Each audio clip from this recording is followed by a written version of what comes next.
আসসালামু আলাইকুম সবাইকে। আপনারা দেখতে পাচ্ছেন জেলা পরিষদ কার্যালয় চাঁপাইনবাবগঞ্জ থেকে নতুন একটি নিয়োগ বিজ্ঞপ্তি প্রকাশিত হয়েছে। এখানে আপনারা ন্যূনতম এসএসসি পাশে আবেদন করতে পারবেন। নিয়োগটি হচ্ছে ফটোকপি অপারেটর কাম দপ্তরি। এখানে একজন নিয়োগ করা হবে।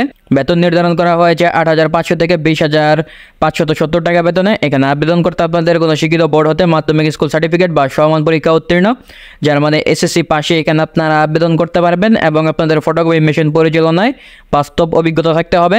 এখানে কোনো প্রকার অনলাইন আবেদন গ্রহণ করা হবে না।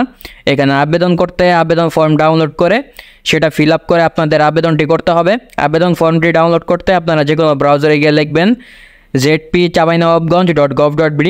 এই ওয়েবসাইট থেকে আপনারা আবেদন ফর্ম ডাউনলোড করতে পারবেন। সেটা ফিল আপ করে আপনাদের 22 তারিখ 4 মাস 2024 তারিখের মধ্যে অফিস চলাকালীন সময়ে ডাক যোগাযোগে পৌঁছাতে হবে। সরাসরি কোনো আবেদনপত্র গ্রহণ করা হবে না।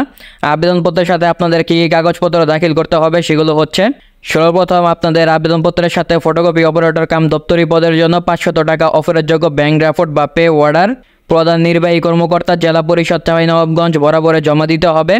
খামের উপরে মোটা অক্ষরে পদের নাম ও পার্শ্বে আবেদনকারী পূর্ণ নাম ও ঠিকানা উল্লেখ করতে হবে। আবেদনপত্রের সাথে সদ্য তোলা 3 কপি পাসপোর্ট সাইজের 3 কপি রঙিন ছবি দিতে হবে। আপনাদের সকল শিক্ষাগত যোগ্যতার ফটোকপি দিতে হবে। তারপর আপনাদের প্রথম শ্রেণী গ্যাজেট কর্মকর্তা কর্তৃক সত্যায়িত জাতীয় পরিচয়পত্র বা অনলাইন নিবন্ধিত সনদপত্রের ফটোকপি দিতে হবে। তারপর সংশ্লিষ্ট পৌরসভা মেয়র বা ইউনিয়ন পরিষদের চেয়ারম্যান কর্তৃক প্রদত্ত নাগরিকত্ব সনদ আপনাদের আবেদনপত্রের সাথে সংযুক্ত করতে হবে। তো এই ছিল আমার উপস্থাপনা। আপনারা যারা আবেদন করতে চান তারা এই সকল নিয়ম মেনে সঠিকভাবে আপনাদের আবেদনটি করতে হবে। তো আসসালামু আলাইকুম, ভালো থাকবেন।